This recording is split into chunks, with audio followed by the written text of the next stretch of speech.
এখন আমরা একটি মজার একটি গেমস খেলবো। গেমসটার নাম হচ্ছে কি? পাখি উড়ে চিল উড়ে। বা এই গেমসটার আর অন্য একটি নাম থাকতে পারে, এখন আমার মনে পড়তেছে না।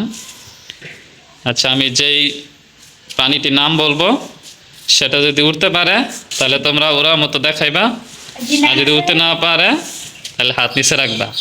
কিন্তু যদি উল্টা বা বিপরীত করো তাহলে ডিসকোয়ালিফাই। আচ্ছা, রেডি? পাখি উড়ে, চিল উড়ে।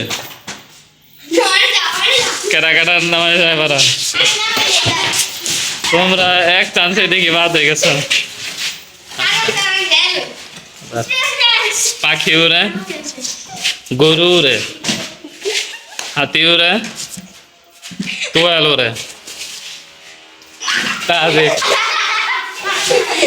দোয়েল তো উড়েই। তারপরে টিয়া উড়ে, ময়না উড়ে। সানি তো নামাই লেছিলি। তারপরে বিদ্যালয় উড়ে, পাখি উড়ে, ঘুঘু উড়ে, চিল উড়ে, গরু উড়ে, হাতি উড়ে,